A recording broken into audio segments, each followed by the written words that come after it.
దేనికి తావివ్వద్దు చెప్పు. శతకోటి దరిద్రాలకి ఎన్నో ఉపాయాలు. అది లోకసుడి మాట. శతకోటి దరిద్రాలకు లెక్కలేనన్ని, అనంత కోటి అన్నారు కదా వాళ్ళు. మనకైతే లెక్కకు ఎన్నలేనన్ని మార్గాలు నా దేవుని దగ్గర ఉన్నాయి. ఖచ్చితంగా ఎదుగు దారి నా దేవుడు నీకు ఓపెన్ చేస్తాడు. అది నీకు ఖచ్చితంగా అందుబాటులోకి వస్తుంది. ఆ విశ్వాసం. కొన్ని మన బాడీలో తగ్గినప్పుడు రోగ లక్షణాలు కనపడతాయి, తిరిగి వాటిని నింపినప్పుడు రోగం పోతుంది.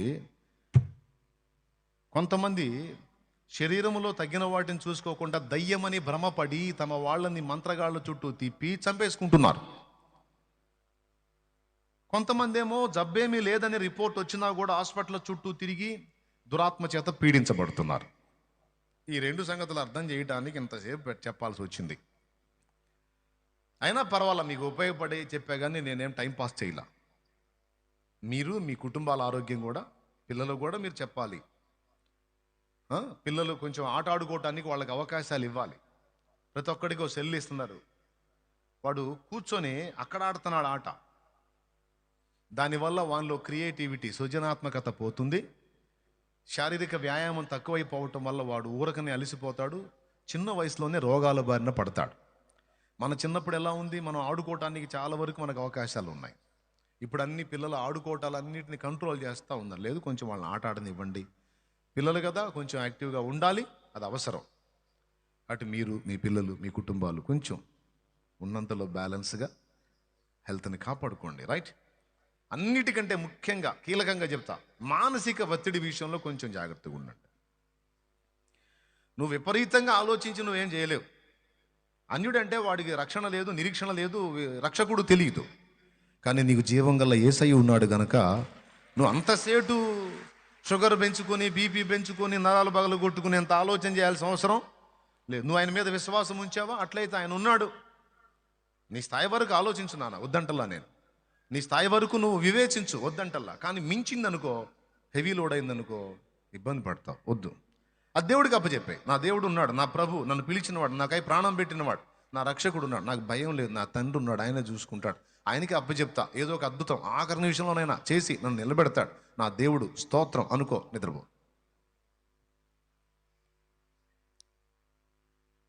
ప్రశాంతంగా ఉండు. ఓకేనా? ఎప్పటి భవిష్యత్తు దృష్టిలో పెట్టుకుని ఇప్పుడే చావద్దు. మీకు మాటతో చెబితే అర్థం కాదని పాటతో కూడా చెప్పాను దేవుని ఆత్మ ప్రేరణలో. రేపటి తలపుతో నేడే కలతతో కృంగుట ఎందుకు కలవరముందకు. ఇద్దరు ఆడపిల్లలు అన్నయ్య నాకు. ఎంత వయసు నాయన్న? ఒక అమ్మాయికి 1.5 సంవత్సరం అన్నయ్య, ఒక అమ్మాయికి 3 ఏళ్ళు అన్నయ్య. ఎందుకు ఆలోచిస్తున్నా? ఆడపిల్లలంటే మరి వాళ్ళ కట్నాలు, పెళ్ళి. నేనేం చెప్పాలా ఆ మనిషికి?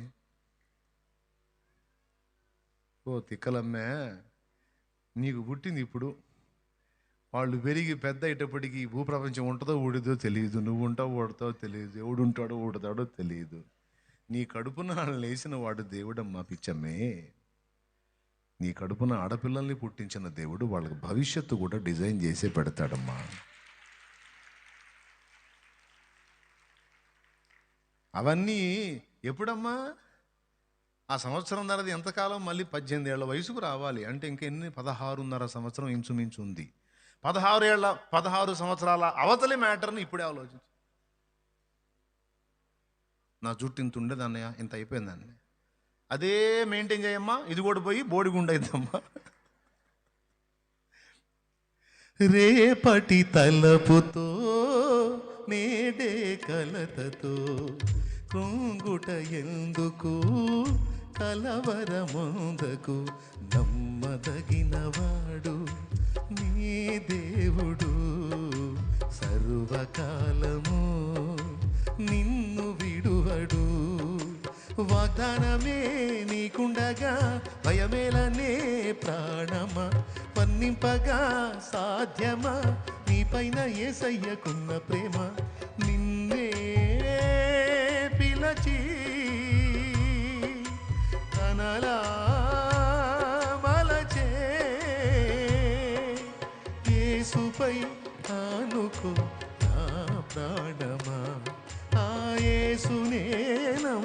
ఆనుకో అంతరంగమా, యేసుపై ఆనుకో నా ప్రాణమా, ఆ యేసునే నమ్ముకో అంతరంగమా. హృదయమా హృదయమా నా హృదయమా, యేసయ్య ప్రేమను గాంచుమా, యేసయ్య ప్రేమను గాంచుమా. ప్రాణమా ప్రాణమా నా ప్రాణమా, యేసయ్య స్నేహము గోరుమా. యేసయ్య స్నేహము కోరు. Praise the lord. దేవుని మహాకృప మీ అందరి ఎడల సమృద్ధిగా ఉంది. ఎంత కృప అంటే ఒక క్షణం కూడా నిన్ను గురించి మర్చిపోయిన చరిత్ర లేదు ఆయనకి, ఒక క్షణం కూడా. అర్థమైందా? ఎప్పుడు నువ్వు ఆయన జ్ఞాపకాల్లో ఉన్నావు. నువ్వున్నావు అంటే నీ ఇల్లు ఉంది, నీ పిల్లలు ఉన్నారు, నీ యావత్ కుటుంబం ఉంది, నీ పరిస్థితులు ఉన్నాయి, నీ అప్పులు ఉన్నాయి, నీ రోగం ఉంది, నువ్వు ఎదుర్కొంటున్న ప్రతి కలత ఉంది ఆయన దృష్టిలో. ఇది నువ్వు నమ్ముతున్నావా? ఇది నువ్వు నమ్ముతున్నావా? అయితే నిర్భయంగా ఉండు, నిబ్బరంగా ఉండు. ఓకేనా? రెండోది ఎలా ఉండాలి? సంతోషంగా ఉండు. ఎట్లా ఉండాలి? ఏడుపు కొట్టు ముఖం వేసుకొని ఉండవా? అది దేవుడిని ఎరగని వాళ్ళ పరిస్థితి. దేవుడిని ఎరిగిన మనకి సంతోషం సంతోషం సంతోషం.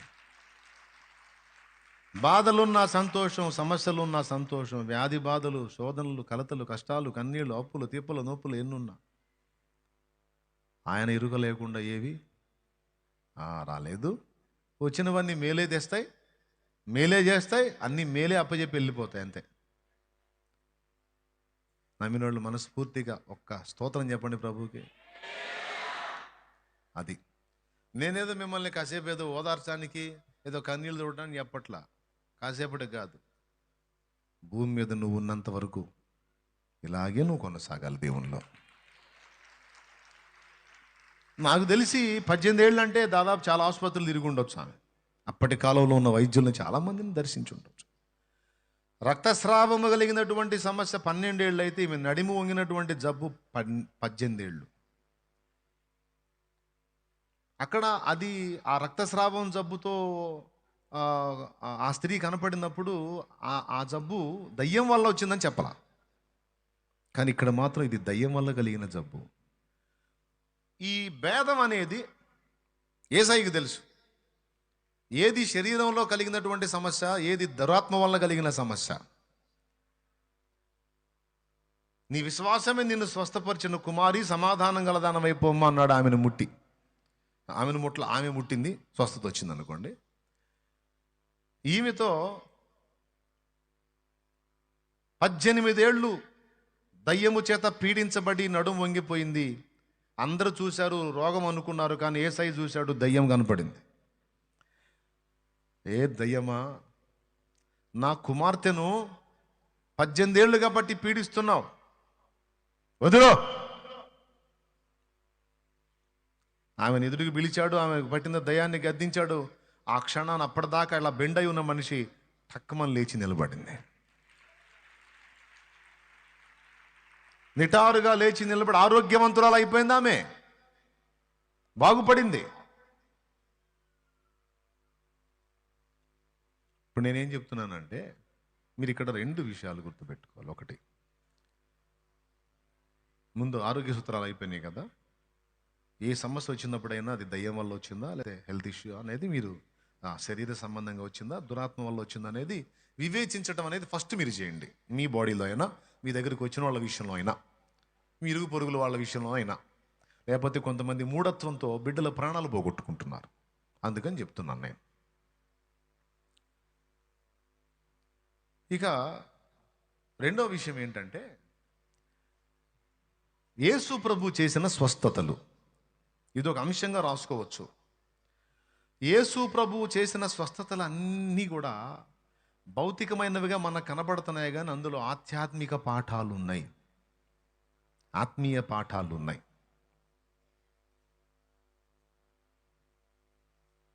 ఉదాహరణకి, చచ్చిన వాడిని తిరిగి లేపాడు. దీనికి ఆధ్యాత్మిక పాఠం ఏంటంటే, భౌతికంగా కొంతమంది చచ్చిపోతే ఆధ్యాత్మికంగా చాలామంది చచ్చిపోయి ఉన్నారు. పెద్దోళ్ళు తిడతారు, కోపం వచ్చిన వరే సచ్చినోడా అంటారు. వాడు బతికే ఉన్నాడు, చెప్పిన మాట ఇల్లా. ఒరే సచ్చినోడా ఎక్కడ తెచ్చావు అంటారు. సచ్చినోడు ఎక్కడ తెచ్చేదేంది? నీ ముందే ఉన్నాడు కదా, మీ ఇంట్లోనే ఉన్నాడు కదా. అంటే సచ్చినోడా అంటే ఏం చచ్చినోడు? ఆధ్యాత్మికంగా చచ్చినోడు, మనస్సాక్షి చచ్చినోడు, చెప్పిన మాట వినకుండా వాడిష్టం వచ్చినట్టు ప్రవర్తించేవాడు. అలాంటి కొడుకు తల్లికి కనపడితే ఒరే సచ్చినోడా అంటది. సచ్చినోడా అంటే ఆడు శవమని కాదు, ఆడి మనస్సాక్షి చచ్చింది. తల్లి చెప్పిన మాట వాడు వినట్లేదు. అర్థమైంది? విధేయత చచ్చింది, లోబడటం అనేది చచ్చింది, నేర్చుకోవటం అనేది చచ్చింది, సాత్వికం అనేది చచ్చింది. అందుకని ఈ పదాలన్నీ పెట్టలేక ఒకటే పదవరే సచ్చినోడా అంటే, ఈ సచ్చినోడా అన్న దానిలో చాలా ఉంటాయి అన్నమాట. ఇలాగ ఆధ్యాత్మికంగా మనస్సాక్షి విషయంలో చచ్చిన వాళ్ళు, నీతి, ప్రేమ, పరిశుద్ధత విషయాల్లో చచ్చినోళ్ళు, యథార్థత విషయంలో చచ్చినోళ్ళు, మంచి మనస్సాక్షి విషయంలో చచ్చినోళ్ళు, ఆత్మీయంగా టోటల్గా ఆత్మ సంబంధంగా చచ్చిపోయి కేవలం మృగాల్లాగా శరీరం కోసమే బతుకుతున్న వాళ్ళు, వీళ్ళందరూ కూడా చచ్చిన వాళ్ళతో సమానం. యేసు ప్రభు చచ్చిన వాళ్ళని రియల్గా లేపాడు. ఆధ్యాత్మికంగా ఆత్మీయంగా చచ్చిన వాళ్ళని కూడా ఆయన స్వస్థపరిచాడు. ఆయనే స్వస్థపరచాలి, ఆయనే బతికించాలి, ఆయనే బాగు చేయాలి. అయితే కష్టం. మనందరం ఒకప్పుడు చచ్చిన వారమై ఉన్నాం. ఎఫ్ఎస్సి పత్రిక, ఒక్కసారి బైబిల్ ఉంటే తీయండి. ఎఫ్ఎస్సి పత్రిక అది చదువునానా, 2:1 చదువునానా. మీ అపరాధముల చేతను పాపముల చేతను మీరు చచ్చిన వారై ఉండగా ఆయన మిమ్మును క్రీస్తుతో కూడా బ్రతికించెను.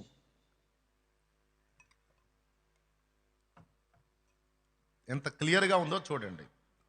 మీ అపరాధముల చేతను పాపముల చేతను మీరు చచ్చిన వారై ఉండగా ఆయన మిమ్మును క్రీస్తుతో కూడా బ్రతికించెను. ఏమర్థమైంది దానిలో మీకు? ఏమంటే ఏమర్థమైందండి?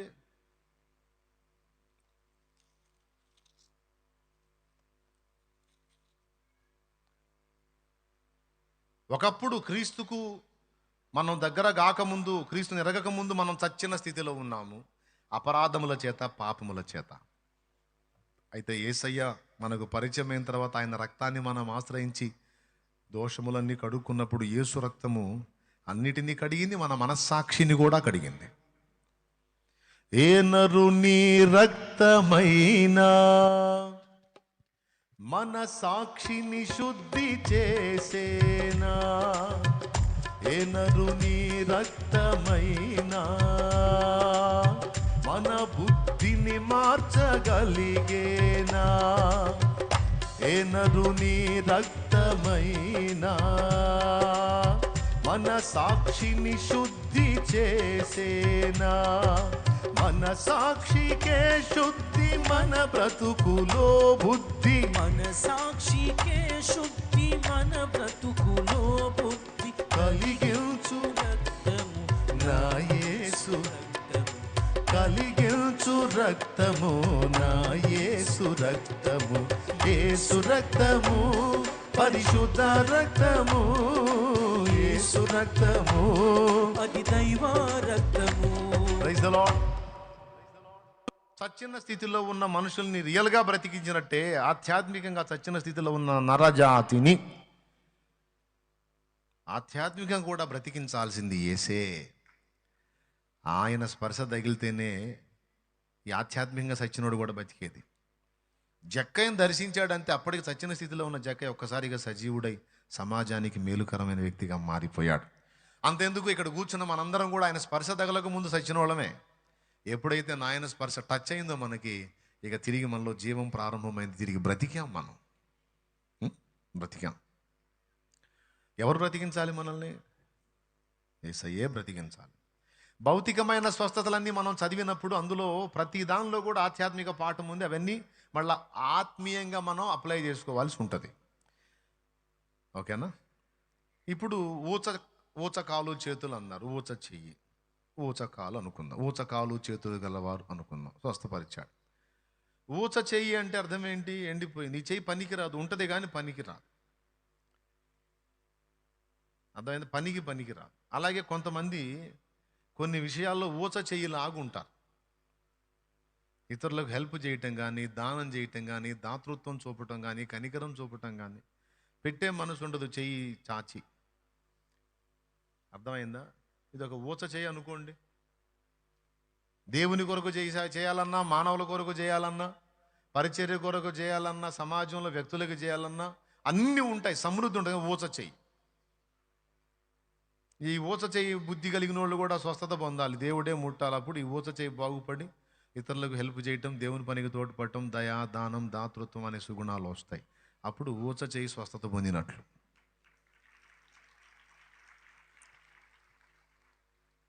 చెయ్యి కొరచ చేస్తావు ఎందుకు నాయన అంటారు. అంటే ఏంటి?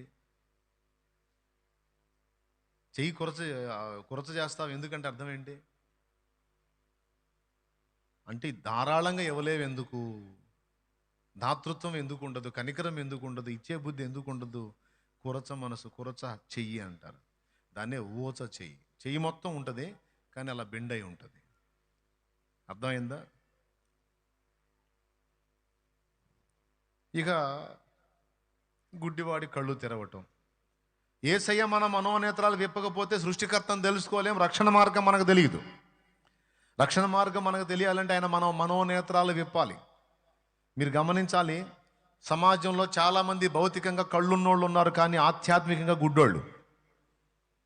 కానీ బైబిల్లో కానీ మన ఇప్పుడు ఉన్న సమాజంలో కానీ యేసు ప్రభువుని నమ్ముకున్న అంధులు ఉన్నారు. కళ్ళు లేని వాళ్ళు యేసు ప్రభువుని నమ్ముకున్నారు. కానీ కళ్ళున్నోళ్ళ కంటే రెండింతలు, మూడింతలు, నాలుగింతలు, పదింతలు, వందింతలు బెస్ట్ ఉన్నోళ్ళు ఉన్నారు. వాళ్ళకి భౌతిక నేత్రాలు లేవు కానీ ఆత్మీయ నేత్రాలు వెలిగించబడ్డాయి. వాళ్ళకి ఎంత డెప్త్ అంటే మనం కూడా వాళ్ళని అందుకోలేము, అంత డెప్త్లో ఉంటారు దేవుళ్ళు వాళ్ళు. ఇప్పుడు కళ్ళుండి దేవుణ్ణి గుర్తుపట్టలేని వాళ్ళకంటే కళ్ళు లేకుండానే నిజ దేవుణ్ణి గుర్తుపట్టిన వాళ్ళు వీళ్ళు కదా మనోనేత్రాలు వెలిగించబడిన వాళ్ళు. వీళ్ళకి భౌతిక నేత్రాలు దేవుడు ఇవ్వకపోవచ్చు కానీ మనోనేత్రాలు విప్పినందున వీరు కళ్ళు నోళ్ళ కంటే ధన్యులయ్యారు. ఆ స్వస్థత కూడా యేసయ్య ఇవ్వాలి. కొంతమంది కాళ్ళు అవిటితనం అంటే ఏంటి? ఆత్మీయ జీవితంలో ముందుకు వెళ్ళలేని పరిస్థితి. కాళ్ళు బాగలేని వాళ్ళు ఎక్కడ వేసిన కొంగళ్ళు అక్కడే అన్నట్టు ఉంటారు. కొంతమందికి నడకే సమస్య అనుకుంటే కొంతమందికి పక్షపాతం ద్వారా కాలు చెయ్యి రెండు సమస్య.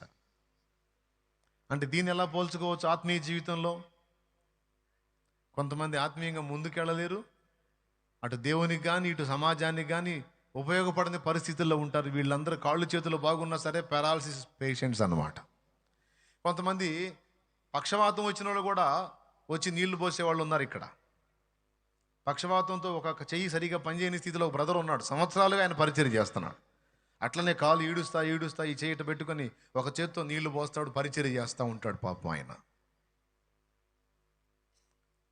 ఇప్పుడు భౌతికంగా కాళ్ళు చేతిలో బాగున్నా చెయ్యిని కాలుని సమాజం కోసం, ప్రజల కోసం, దేవుని కోసం వాడనటువంటి వాడు బెస్టా?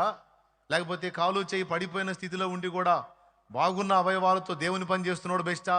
ఇద్దరిలో రియల్ పారాలసిస్ పేషెంట్ ఎవరు? నిజమైన పక్షవాత రోగి ఎవడు? దేవుని కోసం, సమాజం కోసం, ప్రజల కోసం, సేవ కోసం బతకని వాడు నిజమైనటువంటి పారాలసిస్ పేషెంట్. కానీ పారాలసిస్ వచ్చి కూడా తగ్గి కాలు చేయి కొంచెం స్వాధీనం తప్పినా కూడా ఉన్న వాటితోనే దేవుని పని చేసేవాడు అన్ని బాగున్నోడి కంటే బెస్ట్. స్తోత్రం చెప్పండి బిడ్డలారా, గట్టిగా చెప్పండి. ఏమంటారు? కాబట్టి మనకు అలాంటి స్థితి ఉంటే అడగాలి, దేవా కాళ్ళు చేతులన్నీ బాగున్నాయి, దుఃఖలాగున్నాను కానీ నీకోసం పరిగెత్తలేకపోతున్నాను, నీ బిడ్డలకు నీకు చేయలేకపోతున్నాను, నా ప్రభువా నన్ను స్వస్థపరచమని అడుగు. అప్పుడు నీ ఆధ్యాత్మిక పారాలసిస్ నుంచి, పక్షవాతం నుంచి ఆయనే నిన్ను ముట్టి బాగు చేయాలి. నీ ఆత్మీయ గుడ్డితనం నుంచి ఆయనే నన్ను మనల్ని విడిపించాలి. మీరు బైబిల్లో యేసయ్య చేసిన స్వస్థతలన్నీ చదువుకోండి, అందులో ఖచ్చితంగా పాఠం ఉంటుంది. ఒకసారి ఏం చేస్తాడో తెలుసా? ఒక గుడ్డివాడిని 2 సార్లు స్వస్థపరుస్తాడు. ఒక గుడ్డివానికి కళ్ళు కనపడవు, అతని మీద చేతులు ఉంచుతాడు. నీకు కనపడుతుందా అని అడుగుతాడు. స్తోత్రం చెప్పండి. గట్టిగా చెప్పండి. భౌతిక నిద్ర నుంచి మనల్ని మేలుకొల్పాలన్నా యేసయ్యే, ఆధ్యాత్మిక నిద్ర నుంచి మేలుకొల్పాలన్నా యేసయ్యే. కాబట్టి నిద్రపోతున్న వారులారా, దేవుడు మిమ్మల్ని మేల్కొలుపుగాక. ఆ, ఎక్కడొచ్చాగా?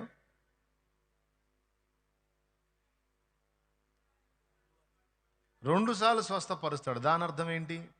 అందులో ఆధ్యాత్మిక విషయం ఏంటంటే, మనం యేసు ప్రభుని తెలుసుకుంటే సరిపోదండి. లోకంలో ఉన్న మనం ఒకసారి ప్రభు మన మనోనేత్రాలు వెలిగించాడు, క్రీస్తులోకి వచ్చాం. యేసే నిజదేవుడు, మన పాపాల కోసం ప్రాణం పెట్టాడని మనకు అర్థమైంది. అది మనోనేత్రాలు వెలిగింపబడని వాళ్ళకి అర్థం కాల. అందుకే వాడు యేసు వద్దకు రావట్లా. నీకు నాకు మనోనేత్రాలు వెలిగింపబడ్డాయి కనుక ఎవరు నిజదేవుడో, పాపం ఏంటో, దానివల్ల వచ్చే తీవ్రత శిక్ష ఏంటో, దానివల్ల కలిగే నష్టాలు ఏంటో, దాని నుంచి విడుదల ఎలాగో అవి వెతుక్కున్నాం. యేసు ప్రభు దగ్గరికి వచ్చాం, విడుదల పొందాం.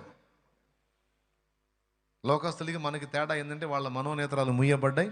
యుగ సంబంధి యొక్క దేవత వారి మనోనేత్రాలు గుడ్డితనం కలుగజేసింది. కాబట్టి వాళ్ళు చూడలేకపోతున్నారు. మనకి ఆ గుడ్డితనం తొలగించాడు యేసయ్య, మన కళ్ళు తెరిచాడు, యేసయ్య దగ్గరికి వచ్చాం. అయితే ఈ కళ్ళు లేని వాడిని ముట్టాడు కదా, నీ కనబడుతుందా అన్నాడు. అప్పుడు అతను అన్నాడు, కనపడుతుంది ప్రభు, కానీ మనుషులు చెట్ల వలె కనపడుచున్నారు అన్నాడు. అంటే సరైన పిక్చర్ అర్థం కావట్లా. మనుషులు చెట్ల వల్లే కదులుచున్నట్టు కనబడుచున్నారు అన్నాడంటే అస్పష్టంగా ఉంది.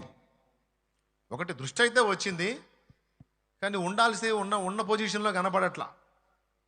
అప్పుడు మళ్ళీ ఒక్కసారి ముడతాడు. ఇప్పుడు తేటగా కనపడుతుంది ప్రభువా అంటాడు. ఒక మాట మీరు చెప్పండి, యేసు ప్రభు ఒక్కసారి స్వస్థపరచలేకపోయాడా? ఒక్కసారి మాట మాట్లాడితేనే స్వస్థత వచ్చింది కదా.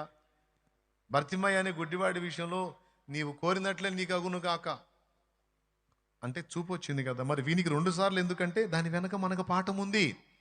నా బిడ్డలారా, నేను ఒకసారే మీ కళ్ళు వెలిగించడం కాదు, నేను మళ్ళా మీ కళ్ళు వెలిగించాలి. గ్రంథము చదువుతున్న ప్రతిసారి ఆయన మన కళ్ళు వెలిగించాల్సిందే. నీ ధర్మశాస్త్రమందు ఆశ్చర్యకరమైన సంగతులు చూచున్నట్లు నా మనోనేత్రం, నా కళ్ళు, నా నేత్రములు తెరువు నాయన అన్నాడు భక్త దావీదు. లేఖనములను గ్రహించినట్లు ఆయన వారి మనసు తెరచెను అన్నది లూకాసు వార్త 24వ అధ్యాయంలో ఎమ్మాయి మార్గంలో 2 శిష్యుల విషయంలో. లేఖనములను గ్రహించినట్లు వాళ్ళ మనసు తెరిచాడట. 119వ కీర్తనలో దావీదేమని ప్రార్థించాడు? నీ ధర్మశాస్త్రమందు ఆశ్చర్యకరమైన సంగతులు చూచినట్టు నా కళ్ళు తెరువు అన్నాడు. దావీదు నిజదేవుడిని ఎరిగిన వాడే. ఆల్రెడీ మనోనేత్రాలు వెలిగించబడ్డాయి. ఏ విషయంలో అంటే రక్షకుడు ఎవరో తెలుసుకునే విషయంలో, దేవుడెవరో తెలుసుకునే విషయంలో. మనకు కూడా అంతే, మనోనేత్రాలు వెలిగించబడ్డాయి. ఏ విషయంలో? రక్షకుడు ఎవరో తెలుసుకునే విషయంలో, ఆయన ఆశ్రయించే విషయంలో, తీర్పు విషయంలో మనకు తెలుసు. మనోనేత్రాలు వెలిగించబడ్డాయి. అయితే అంతటితో సరిపోతుందా? గ్రంథములో రక్షకుని మనస్సు తెలియొద్దు, గ్రంథములో రక్షకుని అడుగులు తెలియొద్దు, గ్రంథములో రక్షకుడి వ్యవహార శైలి తెలియొద్దు. అవన్నీ మనకు గ్రహింపు కావాలంటే మళ్ళీ రక్షకుడి దగ్గరికి వచ్చి మళ్ళొక్కసారి నా కళ్ళు తెరువు నాయనా, నీ లేఖనములను స్పష్టముగా గ్రహించున్నట్లు వాటిని ఆకళింపు చేసుకున్నట్లు దయచేసి మళ్ళొక్కసారి నా కళ్ళు వెలిగించు రక్షక అని మనం ఆయన దగ్గరకు రావాలి. వచ్చినప్పుడు ఆయన మన కనుల మీద చేతులు ఉంచుతాడు. అప్పుడు లేఖనములో లోతైన విషయాలు నీకు ప్రత్యక్షపరచబడతాయి. ఆయన నీ కళ్ళు తెరవకపోతే నువ్వు గ్రంథం చదువుతావు కానీ ఇక్కడ ఈ సంగతులు ఉన్నాయా, అయ్యో నాకు తెలియకపోయినే అనుకుంటాం. మనోనేత్రాలు 2వ మారు వెలిగించబడ్డవాడు ఆ ప్రత్యక్షతలు తీసి నీతో మాట్లాడుతున్నప్పుడు నీకు ఆశ్చర్యం కలిగితే, నేను చదివాను నాకు కనపడలేదు, అన్న చదివాడు ఆ విషయాలు ఎలా మాట్లాడుతున్నాడు నాకెందుకు రాలా అనిపిస్తుంది నీకు. అదే కారణం. కాబట్టి మళ్ళొక్కసారి ఆయన మన మనోనేత్రాలు వెలిగించి, అలాగే బైబిల్ చదవడానికి నువ్వు పూనుకున్న ప్రతిసారి తండ్రి నీ గ్రంథం దగ్గరికి వస్తున్నాను, లేఖనము నాకు అర్థమగున్నట్లు నా మనోనేత్రాలు మళ్ళొక్కసారి తెరువు నాయన అనుకొని మొదలుపెట్టు. అప్పుడు నీకు అర్థమైంది గ్రంథం. ఏమన్నా నేను చెప్పింది మీకు ఉపయోగపడిద్దా? మీరు అనుకుంటారు నేను చదివినప్పుడు ఆ ప్రార్థన అన్నా, అసలు చదవకపోతే ఆ ప్రార్థనతో పని లేదు కదా అని మీ ఫీలింగ్. చదవకపోతే ఆయన మనసు ఎలా తెలిసిద్ది? మనసు తెలియకపోతే ఆయనకి ఇష్టంగా ఎలా నడుస్తావు? ఆయనకి ఇష్టంగా నడవకపోతే ఆయన దగ్గర ఎక్కడ ఉంటావు? ఆయనతో యుగ యుగాలు ఎట్లుంటావు చెప్పు? ఆ? ఆయనతో యుగ యుగాలు ఉండాలంటే ఆయన మనసు తెలుసుకోవాలి. ఆయన మనసు తెలుసుకోవాలంటే గ్రంథం చదవాలి. లేకపోతే ఎట్లా తెలుస్తుంది మనసు? ఓకేనా? గ్రంథం చదివినా నీకు అర్థం కావాలంటే ఆయన కళ్ళు వెలిగించాలి. కాబట్టి మనకి 2 మార్లు ఆయన మనోనేత్రాలు విప్పాల్సి ఉంటుంది కనుక ఇది ఆ గుడ్డివాడిని స్వస్థపరిచిన దానిలో మనకి స్పష్టంగా కనపడుతుంది. ఒక గుడ్డివానికి 2 సార్లు స్వస్థత. ఇది ఎట్లనో మీకు ఇప్పుడు అర్థమయ్యేటట్టు చెప్పాను. అలాగున ఇక మిగిలినవన్నీ కూడా కుష్ఠరోగిని స్వస్థపరచడం. కుష్ఠరోగి ఏంటి? చర్మ రోగం, అది స్పర్శకు సంబంధించిన సమస్య. అది ఆ చర్మములో ఈ కుష్ఠ క్రిమి ఏదైతే పనిచేస్తుందో దాని ఫలితంగా ఏం జరుగుతుందంటే చర్మం స్పర్శను కోల్పోయిద్ది. సన్న పలుచని కండరాలు, కండజాలం ఉంటుంది. మొత్తానికి బ్లడ్ పాస్ అవుతూ ఉంటుంది. ఆ రక్తం సరఫరా అవుతున్నప్పుడు మనకు స్పర్శ అర్థమవుతుంటుంది.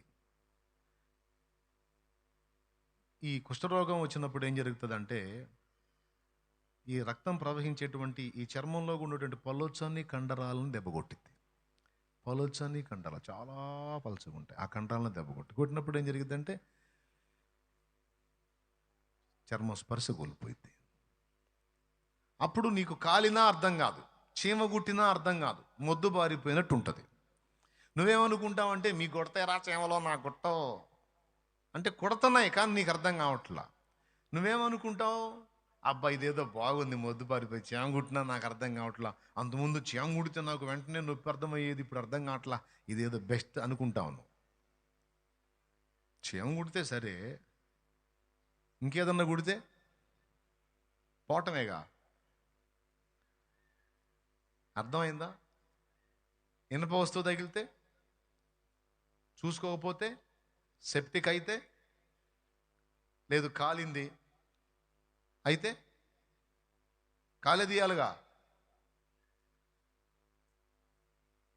కాబట్టి మనలో నొప్పిని తెలియజేసేటువంటి ఆ స్పర్శ వ్యవస్థను దేవుడే మనకు కృపతో అనుగ్రహించాడు. నొప్పిని గురించి చాలామంది ఫీల్ అవుతుంటారు. ఆ నొప్పి ఒక సంకేతం ఇస్తుంది మనకి. ఆ నొప్పి ఒక సంకేతం ఇస్తుంది. ఏ భాగంలో నొప్పి కలుగుతుందో ఆ భాగంలో ఏదో సమస్య ఏర్పడుతుంది, చూసుకోరా పిచ్చోడా అని అర్థం. మనం ఏం చేస్తాం? పోయి పెయిన్ కిల్లర్ ఒకటి తీసుకొచ్చి చేస్తాం. అంటే ఏంటో తెలుసా? దొంగోడు వస్తున్నాడు, దొంగోడు వచ్చాడు, మేలుకొండ్రా బాబు అని గురక విజిల్ ఊతుంటే మనం పోయి గురక నోట్లో ఆ విజిల్ బీగేసినట్టు.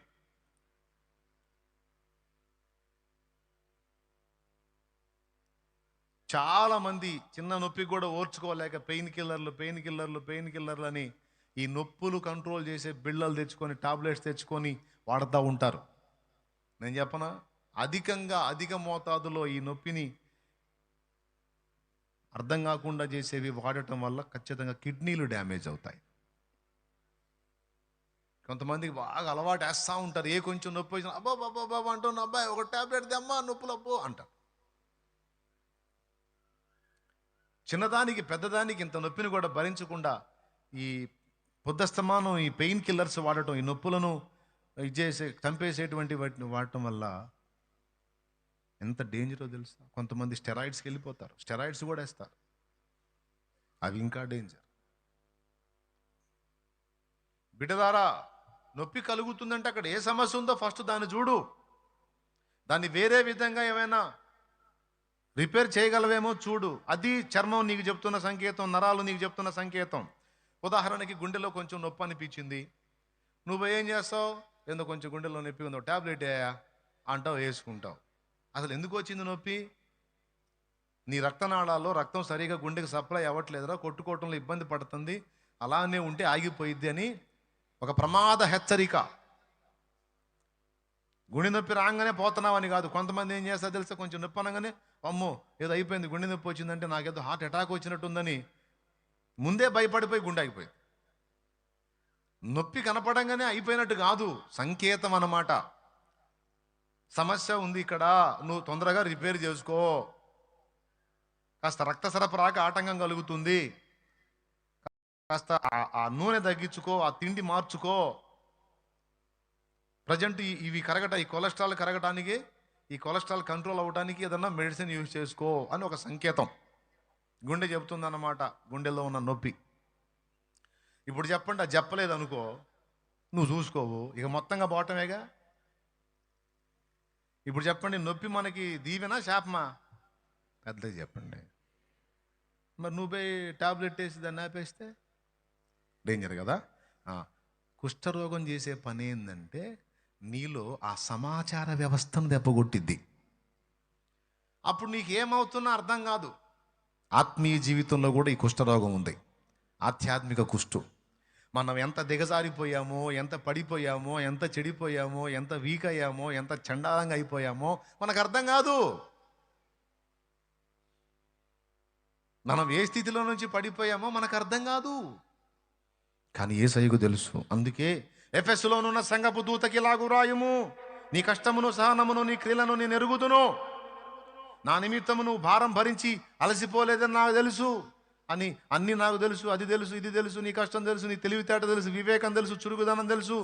వీటన్నిటితో పాటు నువ్వు ఏ లోపం కలిగి ఉన్నావో ఆ లోపం కూడా తెలుసు. కరెక్ట్గా మన లోపాన్ని గెస్ట్ చేసి మనకు చూపించగలిగే శ్రేష్టమైన వ్యక్తి మన ప్రభువేనండి.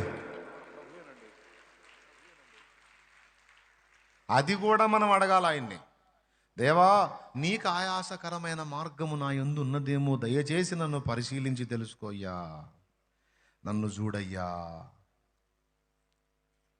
తెలుపుము నా అంతము నాకు, తెలుపుము నా ఆయువు ఎంతో, తెలుపుము నా అంతము నాకు, తెలుపుము నా ఆయువు ఎంతో, తెలుపుము ఎల్తల్పుడనో, తెలుపుము ఎల్తల్పుడనో, విరిగి నలిగియున్నాను నేను, విరిగి నలిగియున్నాను, విరిగి నలిగియున్నాను నేను, విరిగి నలిగియున్నాను.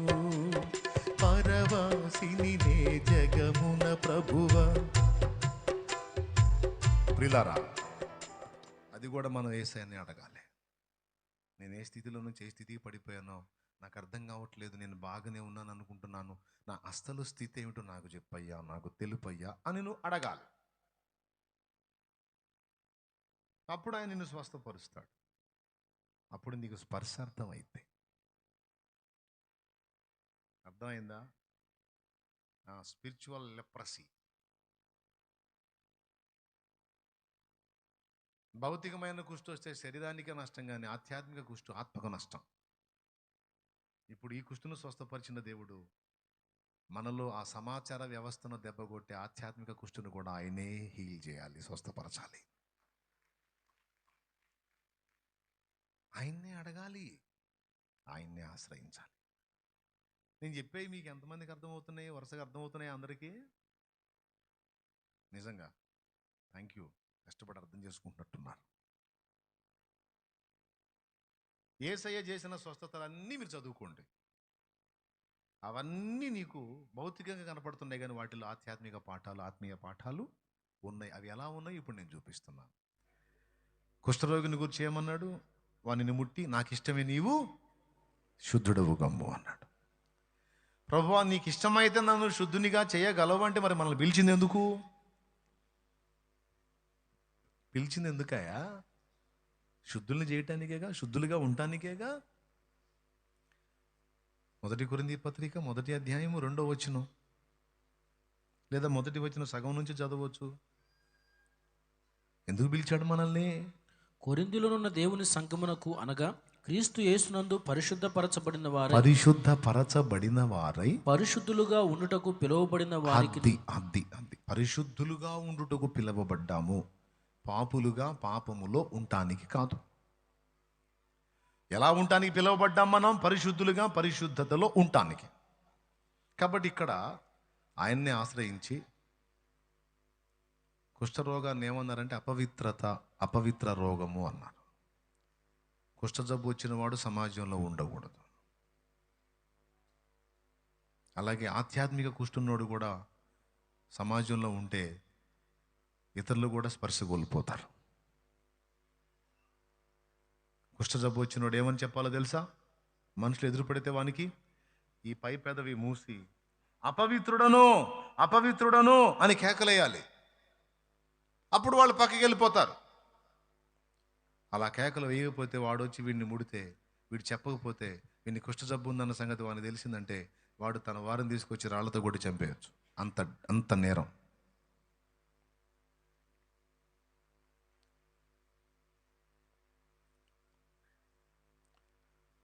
ఇది ఎందుకు చెప్తున్నానంటే ఆధ్యాత్మిక కుష్ఠ ఒకటి ఉంది. ఇది ఒక అపవిత్రతే. మనం ఎంత అపవిత్రులం అయిపోయామో, ఎంత అపవిత్రతకి వెళ్ళిపోయామో, పరిశుద్ధత ఎంత కోల్పోయామో, ఎక్కడెక్కడ మనం వీక్ అయిపోయామో మనకు అర్థం కాదు. మనకు బాగానే ఉందనిపిస్తుంది, కానీ మన బతుకు మనకు తెలియదు, ఆయనకు తెలుసు. ఆయన చెప్పాడు కదా, అయినను నీ మీదట తప్పు ఒకటి మోపాలి. ఏంటంటే మొదట నీకుండిన ప్రేమను వదిలితేమని. తప్పు అంటే నువ్వు ఆ ప్రేమను వదిలేవన్న సంగతి నీకు తెలియదు, నాకు తెలుసు అంటున్నాడు. ఇక్కడ మీకేమర్థమైంది? ఎఫెస్లో ఉన్న సంఘదూత ఏమనుకున్నాడు? నేను అన్ని విషయాల్లో బాగున్నాను, బాగా కష్టపడుతున్నాను, బాగా నేను చురుగ్గా ఉన్నాను, ఎవడు దొంగో ఎవడు దూరో తెలుసుకున్నాను, అబ్బో అన్ని విషయాల్లో నంబర్ 1 బాయ్ అనుకున్నాడు. స్తోత్రం చెప్పు, చెప్పు, గట్టిగా చెప్పు. కానీ అసలు రిపేర్ ఏందో, ఎక్కడుందో, ట్రబుల్ ఏమైందో అనేది ఆయనకి తెలుసు. ఆయన చెప్పాడు, రా బాబు అన్నీ బాగున్నాయి కానీ అస్సలైంది పోయిందిరా. ఏమిటంటే నీ దగ్గర అగాపే పోయింది. అగాపే. అక్కడ మొదట నీకుండిన ప్రేమ నీవు వదిలితివి అని వాడిన దగ్గర గ్రీకు భాషలో ఏం పదం మెన్షన్ చేశాడంటే అగాపే. అగాపే అది మిస్ అయింది నీకు అని. అంటే అగాపే అంటే దేవుని ప్రేమ. ఇక దేవుని ప్రేమ అనేది పోయిందంటే ఇక నీ కష్టం, నీ ప్రయాస, నీ తిప్పలు మొత్తం వృధానేరా నాయనా. అన్నిటికీ తలమానికం, కిరీటం లాంటిది ఏంటంటే అగాపే, దేవుని ప్రేమ. ఆ ప్రేమే పోయిన నాడు క్షమా హృదయం ఉండదు, సంతోషం ఉండదు, ఆశా నిగ్రహం ఉండదు. ఏమండి, సాటి మనిషిని ప్రేమించటం అనేది ఉండదు. అగాపే ఉంటే ఆత్మ ఫలమేమనగా అన్నదానిలో 9 ఉన్నాయి చూడు, అవన్నీ ఉంటాయి. ఎందుకంటే అవన్నీ అగాపేలో ఉన్నాయి. అవన్నీ ప్రేమ, సంతోషం, సమాధానం, దీర్ఘశాంతం, దయాళుత్వం, ఆశా నిగ్రహం, విశ్వాసం, సాత్వికం, మంచితనం, ఈ 9 తొనలు అగాపేలో ఉన్నాయి. అక్కడ కూడా ప్రేమ అన్న దగ్గర అగాపే, ఫస్ట్ స్టార్టింగ్లో ప్రేమ అన్న దగ్గర అగాపే వాడాడు. మనుషుల మధ్య ఉండే ప్రేమ కానీ, భార్యాభర్తల మధ్య ఉండే ప్రేమ కానీ, బంధువులు మిత్రుల దగ్గర ఉండే ప్రేమ కానీ, తల్లి బిడ్డల దగ్గర ఉండే ప్రేమ కానీ, వాళ్ళు అక్కడ ఆత్మఫలములో ప్రేమ అన్న దగ్గర అగాపే వాడాడు. ఇక్కడ కూడా నువ్వు కోల్పోయావు అన్న దగ్గర అగాపే వాడాడు. అంటే అర్థం ఏంటంటే దేవుని ప్రేమ. దేవుని ప్రేమ ఎంత గొప్పదంటే ఫలమును ఆశించక ఏ ప్రేమ చూపినది, బహుగా క్షమించగలుగునది. నీ దగ్గర అయిపోయి నీ రబ్బాయి అన్నాడు. నువ్వు కష్టపడుతున్నావు, చాలా చేస్తున్నావు, కానీ దేవుని ప్రేమ నీలో మిస్ అయింది. దేవుని ప్రేమ పోయినప్పుడు ఏం జరిగిద్ది? పొరుగువాని మీద ప్రేమ ఉండదు. నీ భక్తిలో ఉండాల్సినటువంటి ఆ జీవమంతా లాస్ అయిపోయింది నాన్న. అసాధారణ ప్రేమ ఉండదు, అసాధారణ సంతోషం ఉండదు, అసాధారణమైన సమాధానం ఏవి ఉండవు. కాబట్టి వీటన్నిటికీ ముఖ్యమైనది దైవిక ప్రేమ. అది మిస్ అయ్యావు నాయన, ఎఫెస్లో ఉన్న సంఘపు దూత చూసుకోమన్నాడు. ఈ లోపం మనోడికి అర్థం కాల, ఆయనకు అర్థమైంది. ఇది మీకెందుకు చెప్తున్నాను? ఇది నాతో దేవుడు ఎందుకు మాట్లాడుతున్నాడు? నా నుండే నాతో మాట్లాడుతున్నాడు. ఏంటంటే నీ లోపములు నీకు అర్థం కావురా అబ్బాయి, నీ లోపములు, నీ బ్రతుకు, నీ చరిత్ర అంతా నాకు అర్థమైద్ది. నీకు అర్థమైనా సరి చేసుకో, అర్థం కానివి నన్ను అడుగు, నేను చెప్తా ఎక్కడ తేడా ఉందో సరి చేసుకో, కృతార్థుడవవుతావు. Praise the lord. ఎంతమందికి ఏమైనా అర్థమవుతుందా? ఇంట్రెస్ట్గా ఉన్నారా? పెందలాడి ప్రార్థన చేసేయమంటారా? రైట్. ఆ లైవ్లో ఉన్నవాళ్ళు, జూమ్లో ఉన్నవాళ్ళ మొఖాలు కూడా అప్పుడప్పుడు చూపించరు అబ్బాయి. పాపం వాళ్ళు కూడా వచ్చారు. మరి బాగా వినండి.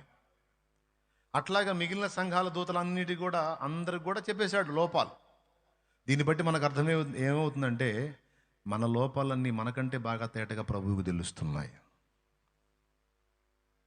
ఈ శరీరంలో బ్రతుకుతుంది మనం, కానీ ఇందులో జరుగుతున్న విషయాలన్నీ కూడా మనకంటే బాగా దీన్ని నిర్మించిన వాడికి తెలుసు.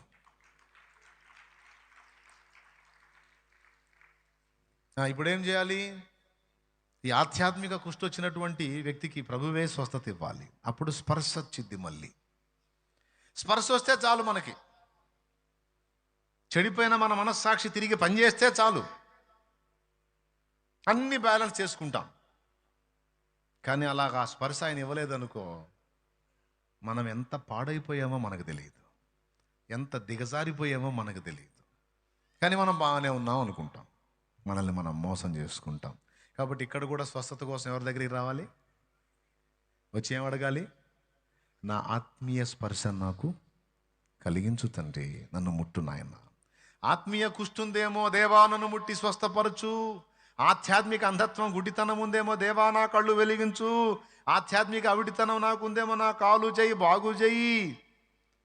ఆధ్యాత్మిక మూగతనం, ఆత్మీయ మూగతనం నాకుందేమో, యేసుని గురించి ప్రకటించడానికి, సాటి మనిషిని ధైర్యపరచడానికి, ఆదరించడానికి, ఓదార్చడానికి, ఇతరుల కోసం ప్రకటించే ప్రయాస పట్టానికి నాకు నోరు వాడాలి నేను. కానీ కొంతమంది నోరు వాడరు, ఇంటి పక్క వాళ్ళకే వాడరు. మీ ఇంటి పక్క వాళ్ళకి చెప్పావు ఒకసారి ఉన్న సువాత, నేను ఇతరులతో మాట్లాడటం నాకు ఇష్టం ఉంటుంది బ్రదర్. అంతే బ్రదర్, నేను ఒకళ్ళతో నాకు ఎందుకు బ్రదర్, నేను ఇతరులతో నాకు అస్సలు అదంతా అంత రిజర్వ్డ్ వ్యవహారం అంతా. వాళ్ళతో వీళ్ళతో మాట్లాడాను నాకు అంత అసలు నాకు కుదరదు, నాకు ఇంట్రెస్ట్ ఉండదు మెయిన్.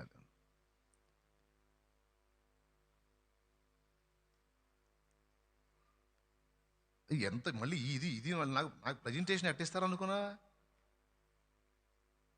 చాలా అద్భుతంగా ఇస్తారు. మన ఎంత ఇంట్రెస్ట్ మనదేనా, మన అంతే.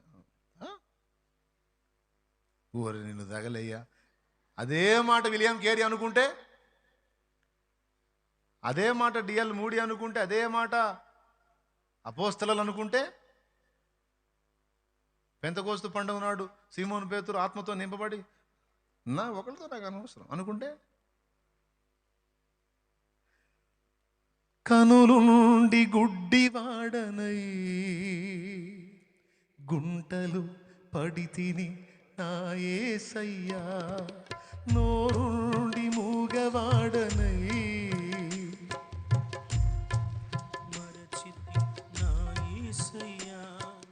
కనులు నుండి గుడ్డివాడనై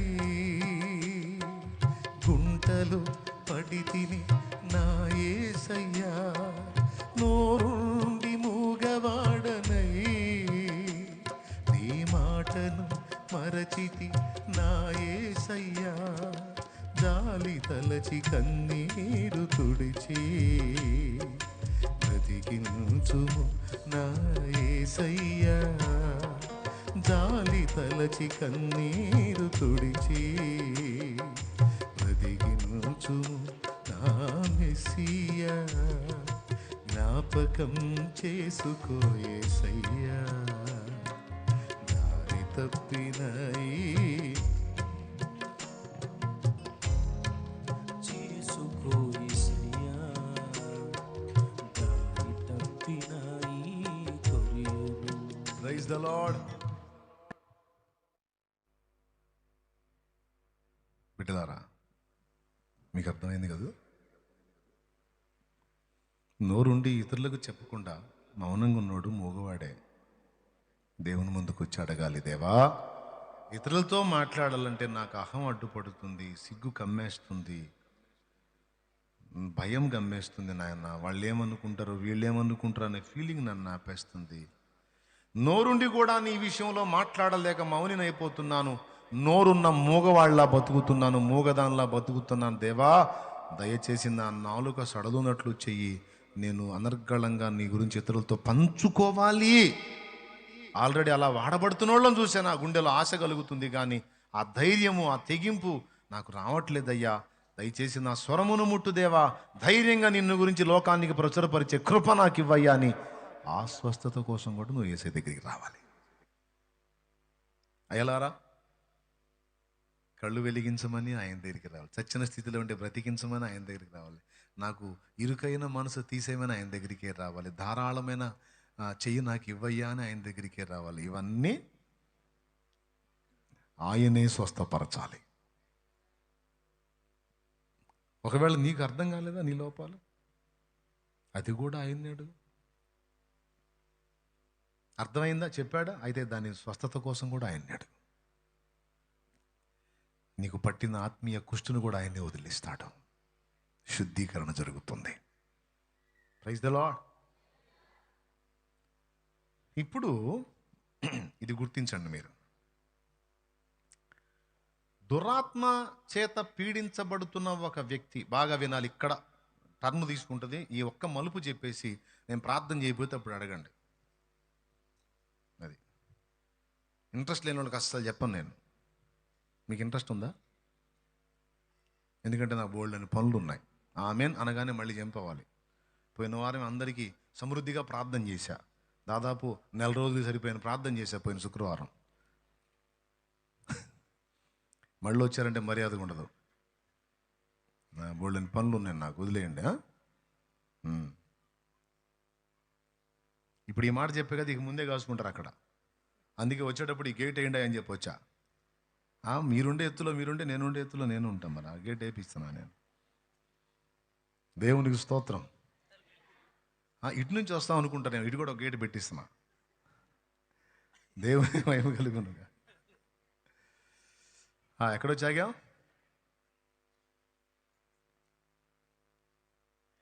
ఒక దురాత్మ చేత పీడించబడే వ్యక్తి దేవుని మందిరానికి, దేవుని సముఖములోనికి రాగలడా అనే ప్రశ్న మీలో చాలా మందికి ఉంటుంది. నేను చెప్తాను, నిరభ్యంతరంగా రాగలడు. నిరభ్యంతరంగా రాగలదు, ఏం డౌట్ లేదు. ఎందుకంటే ఈ సమాజ మందిరం కేసులు ఒక్కటే కాదు, ఇంకొకటి ఉంది. అతడు సమాజంలోనే ఉంటాడు, సమాజ మందిరంలో ఉంటాడు. యేసయ్య మాట్లాడుతుంటే వాడు సడన్గా లేచి కేకలేసి, నువ్వు దేవుని కుమారుడైన క్రీస్తు అని అని మాట్లాడితే ఊరకుండు మనకి అద్దిస్తాడు. ఈ సన్నివేశం కూడా సమాజ మందిరంలోనే జరుగుద్ది. సమాజ మందిరం అంటే ఏంటో తెలుసా? దేవుని వాక్యం ప్రకటింపబడే చోటు, దేవుని ధర్మశాస్త్రం వినిపింపబడే చోటు. సినగోగ్ అంటారు, దాన్నే సమాజ మందిరం అంటారు. అక్కడ అచ్చంగా దేవుని వాక్యం వినబడుతుంది, ధర్మశాస్త్రం వినిపించబడుతుంది. కాస్త భక్తి, ఆధ్యాత్మికత, ఆత్మీయత అనే మనస్సు కలిగిన వాళ్ళు అక్కడ చేరి ఆ దైవిక విషయాలు వింటారు. బోధకులు బోధిస్తారు, దేవుని సంగతులు నేర్చుకుంటారు. దేవాలయంలో ప్రార్థన చేయటం, సమాజ మందిరంలో దేవుని మాటలు వినడం. అర్థమైందా? బోధనా స్థలం సమాజ మందిరం. అయితే దేవాలయంలో ఇతడు దేవునితో మాట్లాడతాడు, కానీ దేవుని మాట ఇతనికి దక్కేది సమాజ మందిరంలో. దేవుని మాట ఇతనికి దక్కేది సమాజ మందిరంలో. అంటే ఇది చాలా విలువైన స్థలం. డైరెక్ట్గా దేవుడు తన ఆత్మ ద్వారా, ప్రవక్తల ద్వారా, భక్తుల ద్వారా మనతో మాట్లాడే స్థలం. అప్పుడు ఇది ఇంకా పవర్ఫుల్ కదా. ఇక్కడ దయ్యం ఉండటం ఏంటి? ఇలాంటి సమాజ మందిరాల్లో దురాత్మలు పట్టిన వాళ్ళు కూర్చోవటం ఏంటి? అదే ఆశ్చర్యం. దీన్ని మీరు గ్రహించాలి. చాలామంది సినిమాలు చూసి దేవాలయంలోనికి దయ్యాన్ని తీసుకుపోతే అది రాదు, భయపడి పారిపోయిద్ది అని ఫీల్ అవుతారు. అంత సీన్ ఏమి లేదా ఆడ. అది సినిమాలో సీన్. రియల్ సీన్ మీకు చూపించేదా? దయ్యాల రాజేవుడు సాతాను డైరెక్ట్గా తండ్రి అయిన దేవుని దగ్గరికి వెళ్ళాడని మీకు తెలుసా? ఏబు గ్రంథంలో మీరు చూడండి, ఏబు 1:6, ప్రకటన గ్రంథము 12వ అధ్యాయము 10వ వచనం కూడా చూడండి, 10, 11 వచనాలు చూడండి. ఈ 2 చోట్ల మాత్రమే కాదు, జకర్యా గ్రంథం 3లో కూడా చూడండి.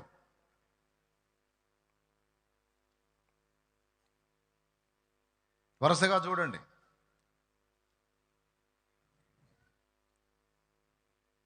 యోబు గ్రంథం 1:6. దేవదూతలు యెహోవా సన్నిధిని నిలుచుటకై వచ్చిన దినం ఒకటి తటస్థించెను. ఆ దినమున అపవాదియగు వాడు వారితో కలిసి వచ్చెను.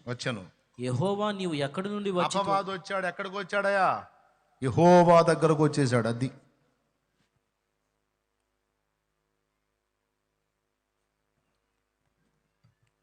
ప్రకటన గ్రంథం 12వ అధ్యాయం 10వ వచనం. మరియు ఒక గొప్ప స్వరము పరలోకమందు ఇలాగు చెప్పుట వింటిని, రాత్రింబగళ్ళు మన అపవాది పడద్రోయబడి ఉన్నాడు గనుక ఇప్పుడు రక్షణయు శక్తియు రాజ్యమును మన దేవుని వాయను. ఓకేనా? రాత్రింబగళ్ళు మన సహోదరుల మీద నేరము మోపువాడైన అపవాది సాతాను అను ఆది సర్పమైన ఆ ఘట సర్పము పడద్రోయబడింది. ఎక్కడ మోపుతున్నాడు రాత్రింబగళ్ళు మన సహోదరుల మీద నేరం? తండ్రి అయిన దేవుని ఎదుట, దేవుని సముఖంలో. ఇప్పుడు చెప్పండి, యోబు గ్రంథంలో వీడు ఎక్కడ కనపడ్డాడు? ఎవరితో వాదిస్తున్నాడు? ఏబు ఊరకనే నీతిమంతుడయ్యాడా? నువ్వు అతన్ని కలిగిన సమస్తానికి కంచె వేశావు, దీవించావు, పొగుడుతాడు. ఆశీర్వదించబడ్డవాడు పొగుడుతాడు. సార్, వాళ్ళు ఒరిజినాలిటీ బయటపడాలంటే శ్రమ రావాలి, సమస్య రావాలి. అయినా కూడా వాడు ఉంటే అప్పుడు వాడు ఒరిజినల్. వానికి లేనివన్నీ ఇచ్చావు, పొగుడుతాడు. ఉన్నవి తీసే, అప్పుడు బయటపడిద్ది రంగు. నువ్వు తీసినా మా వాడు వదిలిపెట్టాలంటాడు దేవుడు. లేదు సార్, తీసే ఎవడైనా వదిలిపెట్టేస్తాడు. చూడుపో, ప్రాణం మాత్రం ఉంటుంది, నీ చేతనం చేసుకోపో, నా ఏవి మాత్రం నన్ను వదలడు అంటాడు. యథార్థత వదలడు, నన్ను వీడవడు. ఈ వాదన జరిగినప్పుడు సాతాను ఎక్కడికి వెళ్ళాడు? డైరెక్ట్గా దేవుని సముఖంలోకి వెళ్ళాడు. ఆడికి వెళ్ళినోడు ఎక్కడికి రాడు.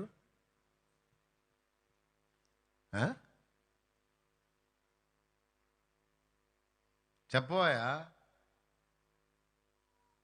మరి వాక్యం వినకుండా నీకు మైండ్ అంతా అటు ఇటు పక్కకి ఎందుకు పోతుంది? వాక్యం వినకుండా నిద్ర ఎందుకు వస్తుంది? పక్కన ఒకటి చేరి జోలపాడుతుంది. నిద్రబా నీకెందుకు ఈ మాటలు? నిద్రబా